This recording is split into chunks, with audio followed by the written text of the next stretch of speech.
Good afternoon, everyone. My name is Mary Beth Gauthier, and I work in the principal's office. I'm actually filling in right now for Justine Aman, who is the president of the SGPS, and unfortunately she's having a few internet issues which are precluding her from joining us right now as the facilitator. We're hoping that she'll be able to join us before the end of the hour. It's my pleasure to welcome you all here today for this special online town hall with Principal Patrick Deane. To begin, I want to acknowledge that Queen's University is situated on traditional Anishinaabe and Haudenosaunee territory. In making this acknowledgement, we recognize the land's longer history, predating the establishment of the earliest European colonies. We also recognize the territory's significance for the Indigenous peoples who've lived and continue to live upon it. Before I welcome the principal here today, I just want to cover a few housekeeping items. We've had a number of questions submitted before the event, so we will do our best to answer as many of those as possible. And we'll be also answering your questions live here today through the Q&A chat. You'll see that Q&A chat window on the right-hand side of your screen. I also want to mention that today's session is going to be recorded and will be posted on the principal's website within the next few days for anyone who couldn't attend. So now I'd like to introduce Principal Patrick Deane. For those of you who may not know, Principal Deane joined Queen's last summer as Principal and Vice Chancellor after 9 years as President of McMaster University. Prior to his time at Mac, he was Vice Principal Academic at Queen's and has held a number of senior roles at the University of Winnipeg and at Western. Dr. Deane is a professor of English literature, with his principal research focus being the relationship between cultural production and British politics in the first half of the 20th century. He was also the first recipient of the John Charles Bellany Prize for Literature in 1988. Principal Deane, thank you for joining us today. And I just want to start off by asking you if you have any opening remarks. Thanks, Mary Beth. Good afternoon, everyone. Very pleased you're able to join us. I'm joined here today by our Provost, Mark Green, Dr. Kim Woodhouse, Vice Principal Research, Stephanie Simpson, Associate Vice Principal, Human Rights, Equity and Inclusion. And our hope, our plan is also to be joined by your Dean, Dean Fahim Kadir. He's also having trouble getting into the call, but I hope he will be with us too. We'll be happy to answer your questions and address any issues that you may have arising out of the very challenging situation in which we've all found ourselves over the last several months. And I hope you'll make full use of the event and the opportunity to get some questions answered. And also afterwards to continue to engage in a conversation with the university leadership about the direction of graduate studies in our institution. It is, I realize today, approximately 100 days in from the start of the COVID-19 crisis, depending on how you mark the onset of it. It has been a truly unprecedented experience in higher education, not just at our institution and in our country, but around the world.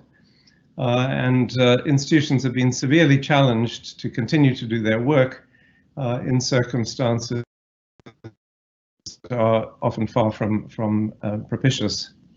I know there are many questions. I've spoken on a number of occasions about the desire to find answers and to set a clear course for us in the future. But every day brings more challenges and more questions. So we're doing our best to thread our way through the difficulties of ensuring that your programs continue, that they continue to our normal high standard, and that they help you to achieve your goals as well. Oh, I see Justine has arrived. Welcome, Justine. I'll just finish some of my opening remarks and then we can maybe move on to some questions. The point of today's call is to give you some frank answers to the questions you have and to explain why some of the decisions that have been made so far have needed to be made, and what the university is doing to address the issues of graduate students at the present time. My observation is that moving the university through these challenges is hugely complex. Any decision you make on one side, let's say on the financial side, has ramifications in terms of working conditions and even the prospects of work for others on other sides of the institution. So it's hugely complex, and I hope we will be able to give you some indication today of the thinking behind the decisions we've made and what the realities are that we're having to deal with. I have essentially two fundamental goals, and I will describe these to you and then leave it there. The one goal is to see that the institution is able to emerge from this crisis strong and true to its mission whenever the end of this crisis occurs. And so every decision we make has to have an eye both to immediate circumstances and also to the longer term good of our university community and its future. And my second point is related to that, and that is that now more than ever, it's important to be thinking strategically about the future. Some of you will know that I initiated a conversation about the future direction of the universities, its values, its goals, its desired impact globally. Initiated this back in the fall. And there have been some very good discussions that have fed into that process. The assumption of many people has been that this kind of activity would come to an end as one was dealing with the immediate impact of COVID-19, but I believe the opposite is true. I believe we have many decisions to make, many decisions every day, and we need, in making those decisions, to be guided by a very clear sense of what the university aspires to do and where it is headed. So I welcome comments on those longer term issues as well as short term challenges, because, as I say, both are important and interdependent. So why don't I end there, and we can get going, turn back to questions, or perhaps turn to Justine at this point. Mary Beth, over to you. Unfortunately, Justine was here, and then her internet dropped again, so it's back to me. So I'm going to ask you a question, Patrick, that's been asked by a number of people and has been on the minds of many graduate and professional students right now, and that's regarding tuition. Specifically, if there is any kind of consideration being made in regards to tuition and fee reimbursement for the winter and summer 2020 terms. I know, an excellent question. I'm going to say a few general comments about this issue, and then I'll turn to Provost Mark Green to talk further about it. The first point I would want to make is that it's been our intention from the onset of the crisis, and it continues to be our intention through the summer, that the university remains open. We are doing the work of the university and doing everything possible to ensure that students can continue with their programs, notwithstanding some of the challenges we've had to deal with. And I recognize that we've been forced to do business somewhat differently, and I recognize also that some things that would normally be part of students' daily lives on the research side and so on have had to be negotiated around some of the realities of COVID. But the fundamental point is that we've been determined that students' progress towards completion should be impeded as little as possible. And so all the resources of the university continue to be put at the disposal of programs to ensure that work can go ahead. Mark can perhaps now give you a sense of the broader picture within which that decision gets made. Mark.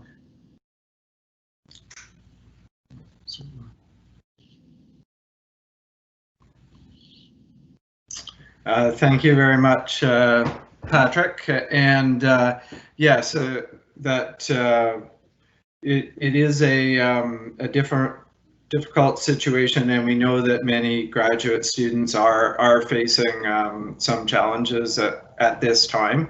But I also recognize that students are adapting as well, and we are dedicated to ensuring as timely as possible completion of student degrees, etc. And so we also recognize that there is a range of experience for students across the university in terms of graduate students and completion of programs.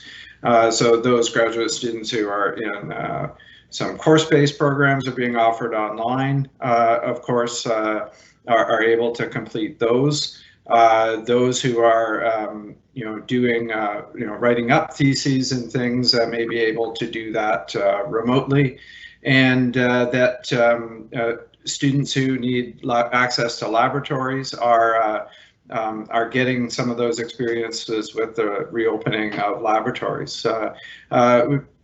And also the important connections to supervisors, et cetera. And so as a university, we are doing all that's possible to enable for the completion of the degrees, which is what is supported by the tuition. And so that's some of the reasons why we have looked instead of a tuition waiver to providing emergency support for students, and I know that there's been approximately $1 million already given out in the COVID-19 extenuating circumstances fund.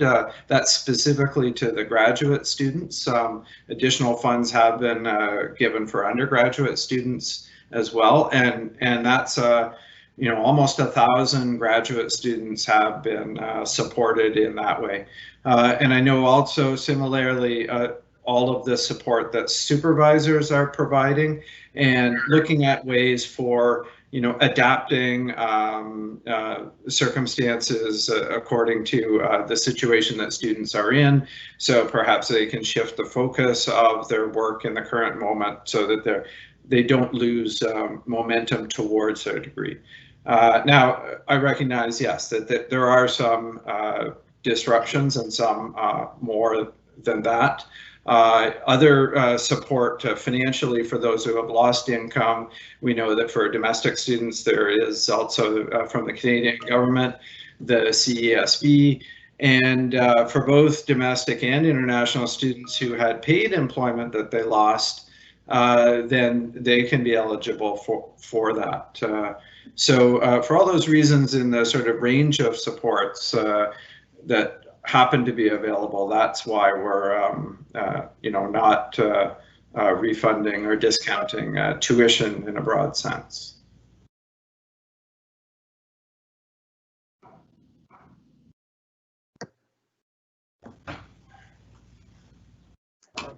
Thanks, Patrick and Mark. So along the same vein, what about funding a one-year extension for graduate students who may need another year to graduate because of disruptions to research and study related to the COVID situation? Well, here again, I think Mark can give more details. I think we have a number of options in a case like this, recognizing that some students do face challenges, although I'm given to understand that a large number of students are on course to complete their degrees within their envisaged time frame.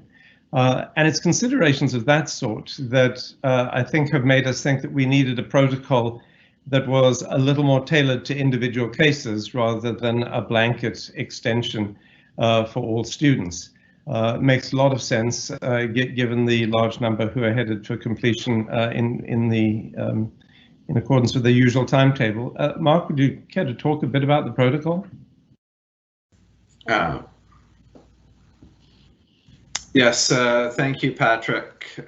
And yes, pleased to know right now we're in discussions with the deans about what type of option could be available, but we do recognize that there will be some students who are unavoidably delayed, and so we are looking for some processes for getting some extensions, as mentioned, into the fall for those students. So, and so that would be based upon envisioning right now probably a simple application process and just some justification from the supervisor through the program to see how that can be assessed. But we are discussing that with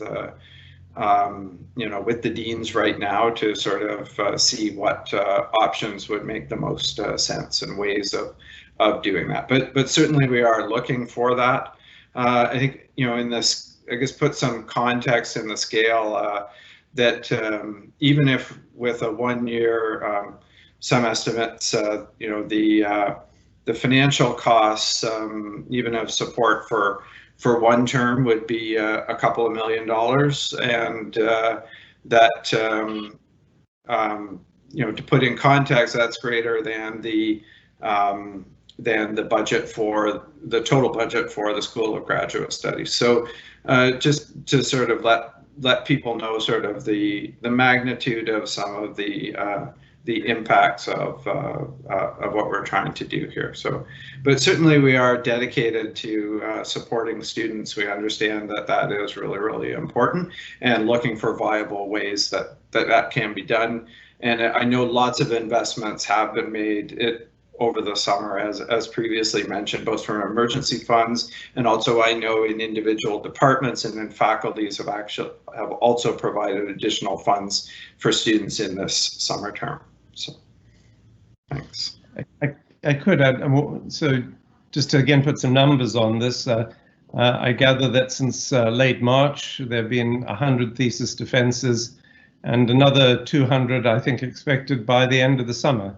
A sign that students are moving the work to completion, at least in many cases, close to the projected timeline. So, Mary Beth, do you have a question for us from the Q&A?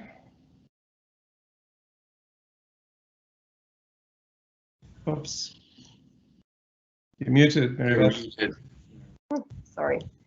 Will the virtual supports and resources that have been put in place continue so that those of us in blended programs who don't live in Kingston can access them going forward? That's a good question. Mark, that seems like a question for you.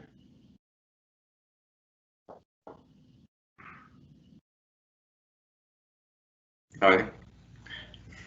Yes, thanks.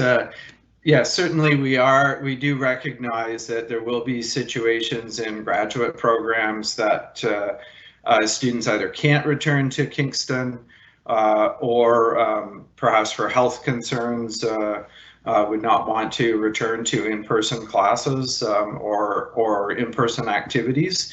And so we certainly are looking for ways that we are going to be able to provide continuing support remotely, even where there are more activities that are planned for in-person. So for example, going into the fall, at the graduate level, we are envisioning that it will be mixed mode delivery, but that there will be, but that should mean that people have their ability to access required elements of their program remotely, even if there are aspects of that program that may be offered in person. Whether that means that there would be a way to access the classes remotely that are being delivered in person, or alternative courses that could be done remotely to satisfy or to move towards degree requirements. And we recognize that that would certainly be the case for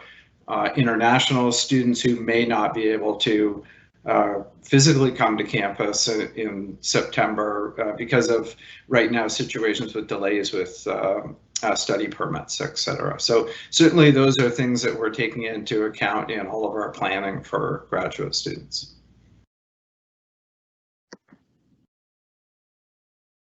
Right.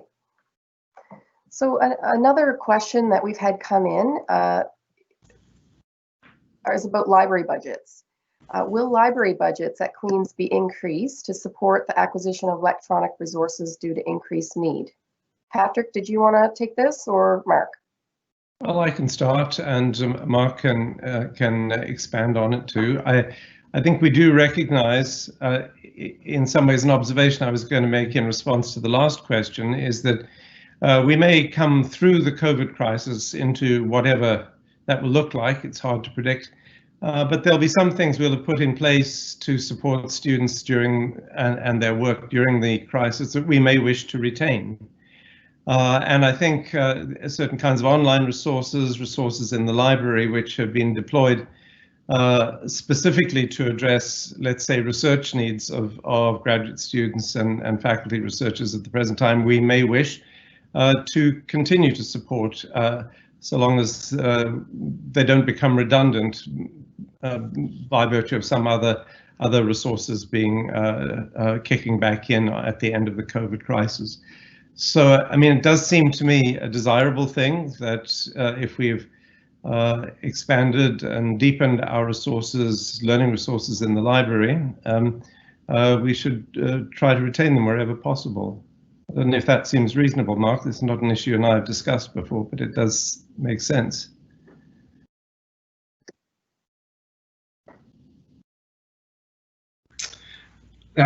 Yes, we've not discussed specific increases to budgets in any areas. We are, currently at the moment for this year, we are anticipating that there probably will be, reductions in revenues. So we have to keep that in mind. So in any of our decisions, but one thing I will report, I know that with the library currently open with the online ordering of books for the curbside pickup, we are also looking into, for example, some scanning options, because we recognize that there are students who aren't physically here in Kingston, so that we could provide materials as long as we have to also be careful of copyright requirements in doing that, but we are looking for some options in that regard, and do very much sort of bear in mind that where we will have many people remotely, that there is going to be increased demand for that, and despite any expectations of revenue shortfalls, what a priority for us in accommodating for that is to make certain that the educational experience, however it's delivered, is of the highest quality and what is expected of Queen's. So we will look for innovative ways to mitigate that, but just to be clear about that, we're currently not expecting to be able even to do what we had originally planned for the current budget year, given some expectations about potential resource restrictions, revenue restrictions. So.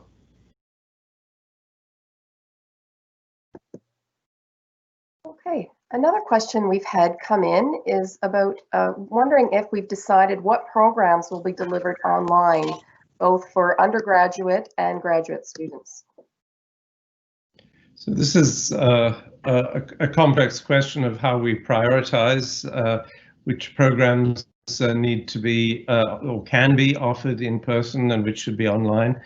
There have been really since March, there have been discussions about which might be the case, and particularly in the graduate area, our hope was that many graduate programs could be offered in person.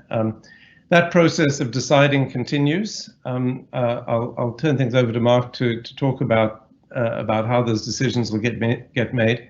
Obviously, I think everyone understands the university isn't free just to decide on what will be offered. I suppose we're free to decide what subject areas and what programs we want to offer, but we're not free just to use our physical plant in any way we like. We're constrained by public health guidelines and government orders and various things. So in deciding which programs are going to be offered online and which can be offered in person, we have to consider those constraints as well as the academic issues that naturally go into the whole process of deciding what will be offered and when. So it's both a series of practical considerations, there are health considerations, legal considerations, all of them bearing on academic considerations for these decisions. So Mark, perhaps you could say a little more. Yeah, certainly. Thank you very much, Patrick. So yes, it has been quite a complex problem, and I know both Dean Kadir and also Vice Provost John Pierce have been very closely looking, particularly for the graduate programs, about what can be delivered in what modes. That I think most of you will have heard from the announcements and posted on a website about the various programs, so that because of the importance of healthcare in this crisis, that for in-person class activities, the nursing, medical, and rehabilitation therapy programs have been prioritized for on campus in the fall. And although even there we have in some of the limitations with physical distancing, et cetera, that parts of their programs will be having to be delivered remotely as well, simply because the classroom availability of limited classroom availability. I think I had mentioned in some previous that classroom capacities with the 2 meter separation come to the order of 10 to 20% of the original capacity. We have 700 seat auditoriums, for example, that with those restrictions, we can only have 70 people in them. So that just gives an example of sort of the challenges of that. So particularly for larger classes. So that's why other than nursing at the undergraduate level, basically all of the classes will be delivered remotely in the fall. And then at the graduate level, it is going to be a mix. One of the benefits there with smaller classes in many cases, they can be able to be the space for them to be delivered in person. So some of them will be delivered that way. But as was mentioned before, we will have students, perhaps international students who can't get visas to come. We may have, or who are stranded, who went back to home countries and then can't get back because of restrictions in travel, and even people from other provinces, or who simply physically don't have adequate ability to get to Kingston, or there are some health issues who may not be able to attend. So all of these are taken into account, and why there will be remote options for the fall as well. So those are all the considerations. It's an interesting and complex problem. So. Perhaps I could add, Mark. I think Yeah. it's an excellent question, and as you've made clear, it's a slow process to decide what will be offered in what form, and I think it all gets to the importance of communication. I think we will do our best to make sure that decisions are made as quickly as it's possible to make them, and that the students involved and their instructors and their deans and so on are all properly informed of this and able to plan. I think it's inevitable in a situation like this that people will be wondering what's going on. We place a premium on communicating, even if it seems as if we're not doing it well. We are doing our best to get the word out on the decisions that are being made. Where there are delays, it's a matter of the complexity of the decision, but people can be assured that we will do our best to make sure that this information gets out.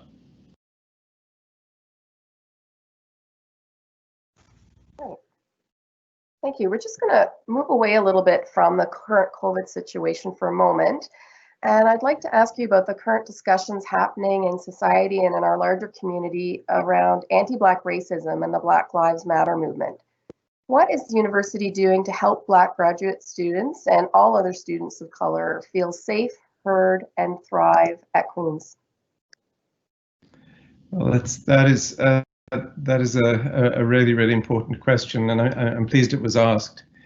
These are very challenging times, and our great hope is that as we move through the next couple of months, permanent changes in our culture will be made to address the needs of Black students and Black people more generally, and particularly effective action taken against anti-Black racism in our country, in our culture, and on our campus, I should say too.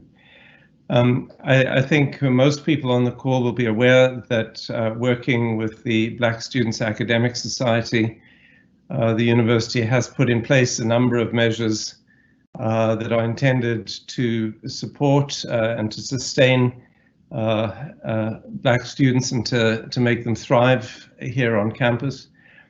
One is an increase in the funding for student wellness and for counseling, specifically targeted at Black students in this moment, when I know counseling is in demand, desirable and necessary. So the university's made an investment there with a view also to a long-term increase in support for that area.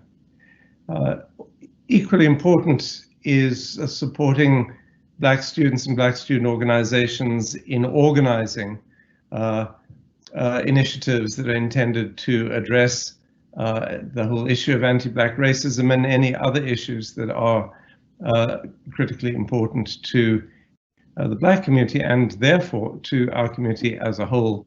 So there's been an increase to the Inclusive Communities budget in the university. So the principal's office has provided an additional $25,000 a year to bring the total amount of money available to student organizers of these kinds of events to $75,000. And our hope is that is money that will be used to support mobilization of initiatives by Black students intended to combat racism. But this is not just a social issue, and it's not just a question of the immediate historical moment. There's the deep issue of the place of Black studies in the curriculum and issues bearing on the number of Black faculty members here at Queen's. All of these issues on which a great deal of work still has to be done, notwithstanding the efforts of recent years and the Piketty report, which many of you will be aware of. So we've initiated a special program of faculty appointments under the Queen's National Scholars Program that will see us appoint a number of scholars in Black studies over the next year or so to support the planned program in Black studies, which is moving through the approval process, and we're optimistic will be on offer in the not too distant future. So these are some measures which are just a start. I'm very pleased to say they've arisen through discussions with the Black student body, and we will continue those discussions because there is much that still needs to be done in our community and in service to the community at large. I think I want to ask Stephanie Simpson to weigh in on this. Stephanie's position as AVP has a dotted line relationship to the principal's office. Stephanie speaks on these kinds of issues with the authority of the principal's office, and she has a very valuable perspective to offer, which is always constructive with a view to making ours a better community and to helping the institution think through issues in a constructive way. Stephanie, would you care to comment on this issue? Sure, thank you very much, Patrick. And so I guess first of all, I just want to acknowledge, as Mary Beth, you were suggesting in the very question, that this has been just an absolutely devastating time for many of us. And I was just listening to something recently where a Black faculty member at another university was commenting that amid all of the violence that we have seen over many years, over decades, affecting people in Black and Indigenous communities, that the murder of George Floyd for many of us left us feeling quite broken. And so it's I've been really encouraged to see the response being taken up in the larger community and also within the administration of the institution. and that first of all, before all else, there is a commitment to listen and to consult deeply and to collaborate with Black, Indigenous, and people of color communities on this campus. I think that we owe a lot to QBAS and other groups like it, the Queen's Black Academic Society, for stepping up and working with the university to put some very needed initiatives in place. But that commitment to both to listen, using the adage, nothing about us without us, that many equity-seeking communities use, needs to inform our going forward on these issues for sure. And we need to continue that collaborative dialogue over time to ensure that we're actually making a difference when it comes to instituting various initiatives. So there are many things that are happening. Patrick, you mentioned the Picardy report. We shouldn't lose sight of that. I've been saying to people that the Picardy didn't just, arrive completed out of nowhere, but was the result of 30 years of activism on this campus around issues. Hey, Fahim. Activism in this community on these issues, and so we'll continue to implement the recommendations of the Picardy and to support the work of UCARE, University Council on Anti-Racism and Equity. And there are many things that we're currently doing around developing training, building competencies, and also just providing support, mentorship and coaching for student, staff, and faculty. And I would just invite anyone who has further questions about the kind of work that we are envisioning over the short and long term to feel free to contact the Human Rights and Equity Office. And I'm sure that Patrick and Mark, you would echo that as well, that people should feel free always to reach out to the administration if there are any further questions about what we're doing. Thanks, Stephanie. Absolutely true. That's the only route to progress. Thanks.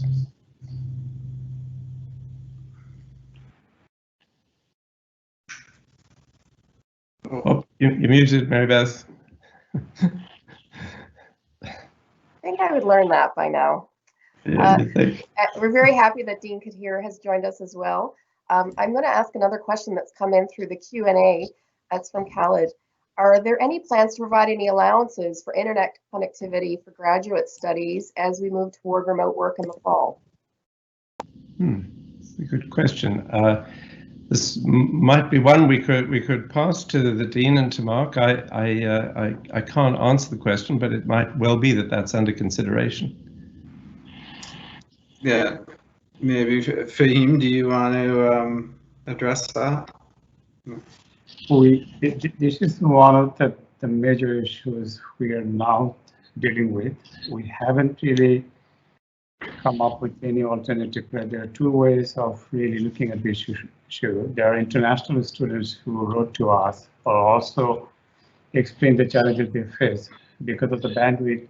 Even if they want, they cannot always really attend anything because of their current situation. And there are also cases where students don't necessarily have access to the internet, access to a laptop or a desktop.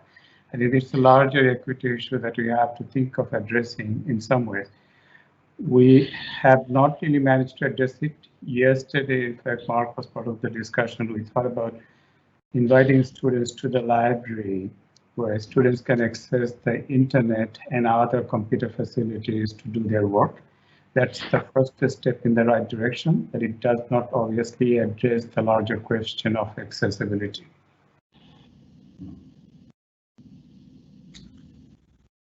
I could mention a couple other small points, Mary Beth, if that's. So maybe add just a couple of things. Thanks, Fahim, on that. Some of the things that are looking for some of the remote learning, in addition, is to do a combination of synchronous and asynchronous delivery, so that with some of the asynchronous modes, then that can be able to be accessed, at differing times, and then can mean that it can also often be accessed when there's lower bandwidth. But we do recognize that that is going to be a challenge, and particularly we have some solutions for students who are in who are in Canada and might be able to come to Kingston, and so that certainly for the fall should be able to have some more access to on-campus facilities. Of course, all of that subject to what the government orders are at the time, but that is certainly our expectation. And then, for example, there are some things that have been done with, for example, access to residences as well, and a factor in there is for people who may have limited internet connectivity. Although it is more typical for graduate students, however, to be in other accommodation than in the residences. But those are ways that we're looking at. I think if people can get to Kingston and access some of our facilities, and actually I know that many of the graduate students will not in the residence, but in Queen's accommodation, and then we should be able to provide better bandwidth for that. But that certainly doesn't solve the international problem. There are options that we are pursuing, VPN connections, particularly when it's firewall issues that certain countries have. So there are a whole range of options that we are considering, because we are really looking at it is a challenging problem and looking forward to a range of solutions to do that, because we want to support as many learners as possible for the fall. If I could just add another thing, we recently introduced a program called Writing in Residence.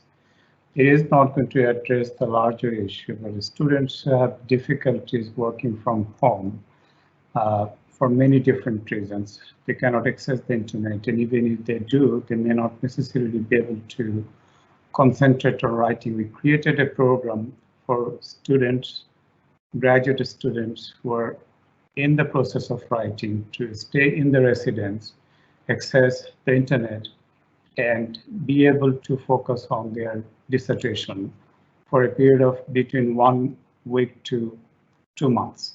So this is a very new program we just introduced, and we're hoping that some of the students would be able to take advantage of it and continue to make progress on their writing, which has become a very big challenge for many of our graduate students. But I do appreciate your concerns that there are larger issues that need to be addressed from a larger perspective.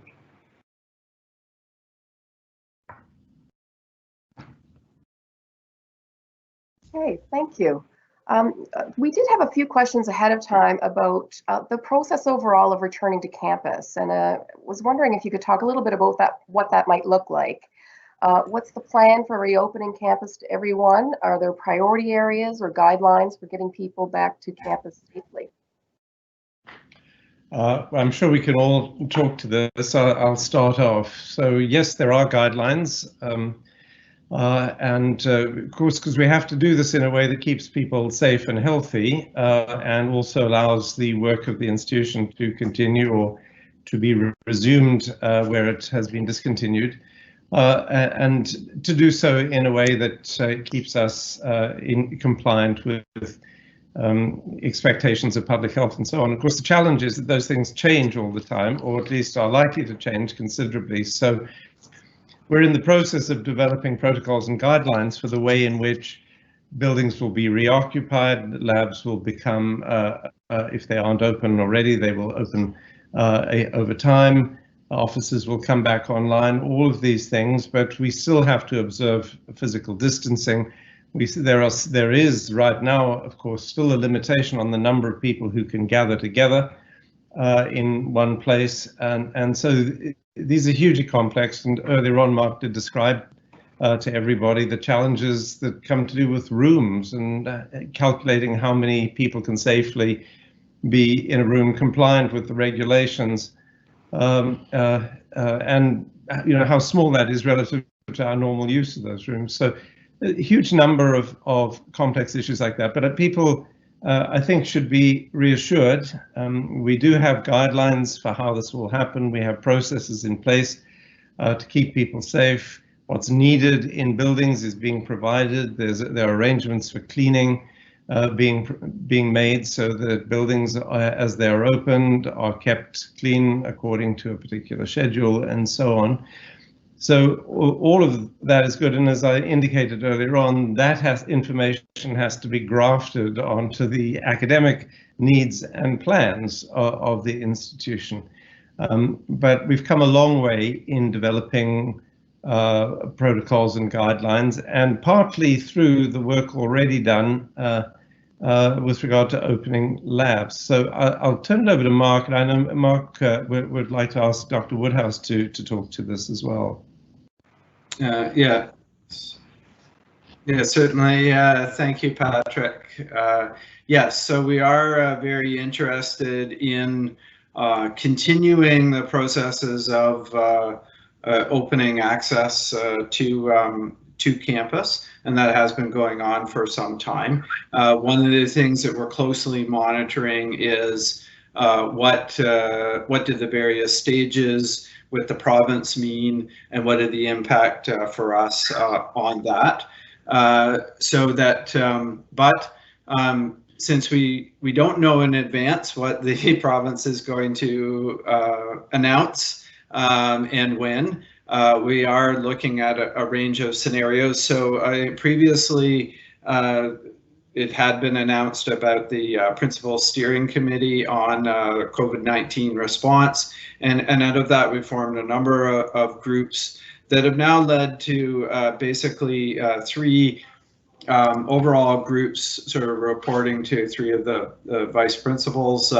One that's an academic operations group that I chair and reports to me. There's a campus operations group that is chaired by Donna Janiak, VP Finance and Administration, and then there is a research group that VP Woodhouse chairs that group. So in those groups, in the academic operations group, that's where we sort of look at, well, what are the academic priorities? What is important for looking at that? And one of the things that we have already had access to facilities through the research process, and I'll let Dr. Woodhouse talk about that shortly. But we've also provided a clinical access now for nurses and doctors and those in the rehabilitation therapy programs, and also through some of those processes provided increasing access to the library. I'm happy to report that we were first in the province to have a curbside service and to have an online ordered curbside service. So that is good to see that is completely open at the moment. So some of the next stages will be, well, can people access office space, etc. We have to look at what the way the buildings are laid out and how many people can be in there. But we are planning that when the provincial orders allow, that we will be able likely first to bring back limited faculty and staff to make certain the plans are in place, but that depending upon the restrictions with the government and the public health regulations, that graduate students should follow once there are adequate provisions in place for everybody's safety. And noting that have to look at every office space because it's shared office space, and so making certain that that's safe with the physical distancing protocol. So that can be challenging given some of the particularly challenging given some of the graduate student space, and also regulating when people have access to that so that it is responsibly done. And a lot of that has been put in place already with return of many graduate students into the research laboratories. And I'll pass that over to VP Woodhouse to talk a little bit about how that process went. So.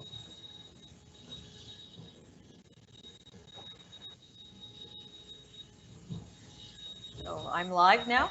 Yeah, Okay, great, thank you. Hello, everyone. So just first, before I get started, a big word to thanks to the grad students in the crowd who put up with the patience of checklists and all the things that we went through. And I just want to sort of emphasize a few things around the language that we use for opening up the laboratories. What we were able to do starting on April 23rd, we were the first university to do this, was utilize the essential, that research had been designated as an essential activity. And so we started to open up, and I want to emphasize that this is on-site research. It wasn't specific to laboratories, it was included field studies. And at this point, we've approved over 20 field studies, and that includes people coming in from other universities as well, and the biological station and art curation and a number of other places have moved forward fairly quickly. And so it's included field studies as well as on site. And to Mark's point, to the provost's point, that the library was able to open up earlier than other libraries because it was viewed as an on-site research facility. The other thing I'd like to emphasize for the grad students that you may not appreciate is that we're one of the few universities that also actually emphasized as part of our priority setting the return of grad students to faculty to the university. And so for priority one, we looked at COVID-19 research and a series of research that's on the website, and that included any graduate student that was at risk at not being able to defend by September and was scheduled to defend by September. So we tried to get those students in as quickly as we possibly could with all the mapping and all the things that we had to do that's already been described.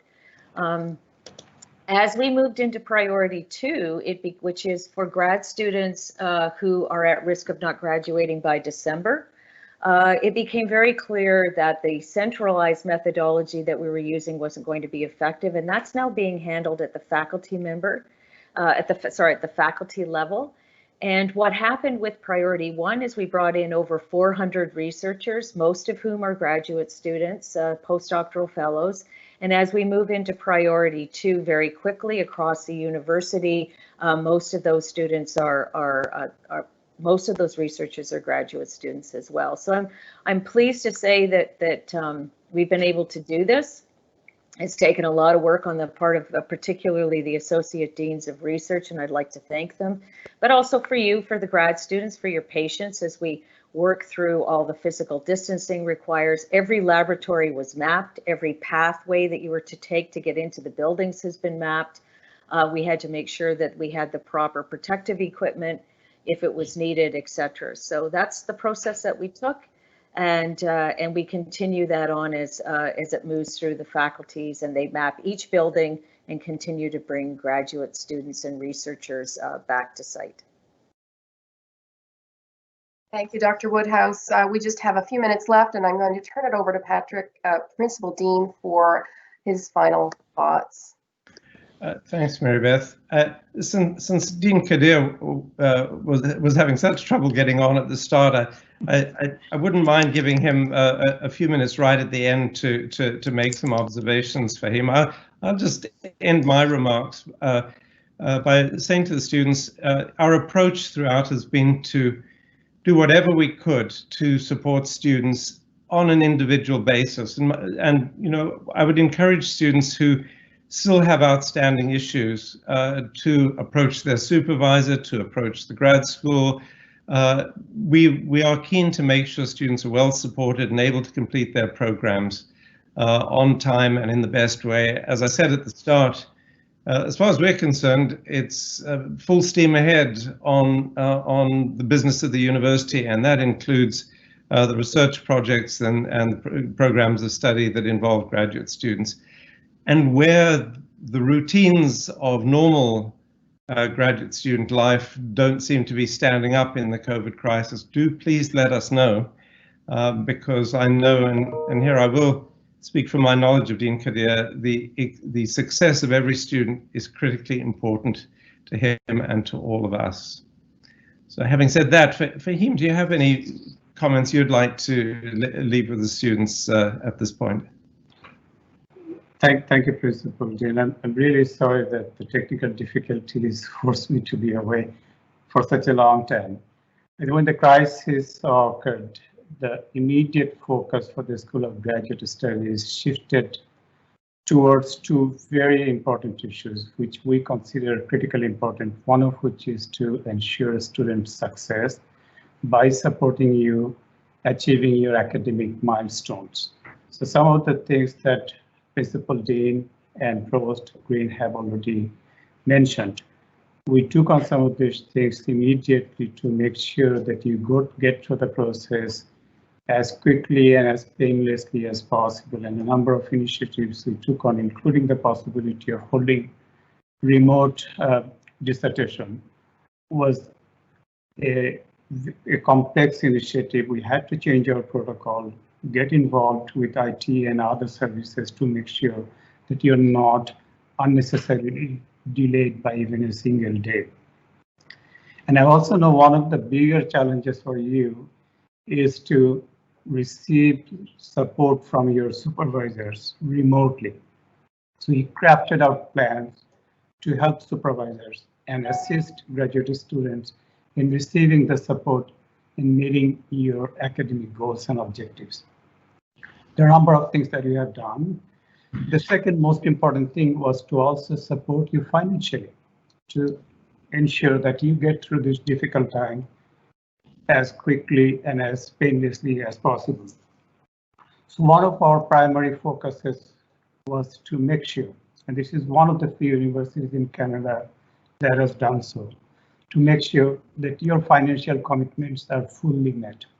So whether you have ATA, research assistantship, graduate research fellowship, QGA and other commitments, we worked with faculties and faculty colleagues to ensure that your funding commitments are fully met, even if you're not really able to perform the research assistantship task or graduate research fellowship related involvements.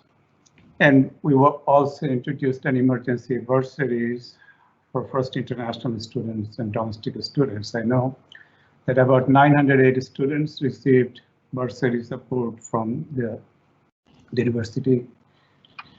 About $1,100 an average funding support went to our graduate students.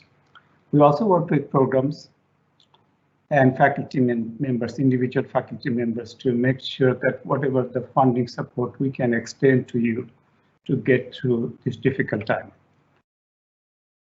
I know that we do have also other opportunities to address your concerns. And SGS has been working with you on your individual issues, and over the last few months, dozens of students have reached out to us, and we encourage you to continue to do so. And we offered academic support and funding support to ensure your success. I know this is a difficult time, an unprecedented time, but we are in it together, and we'll get through this fairly soon. Thank you all for joining us.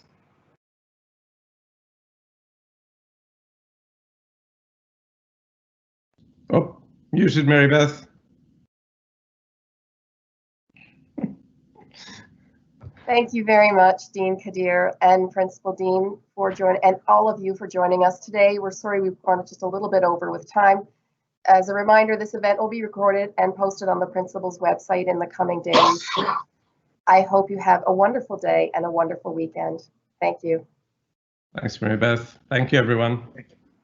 Yeah, thanks, Mary Beth, and for Thank substituting in. Yeah, but Bye. all the best. Yeah, have a good supporter there.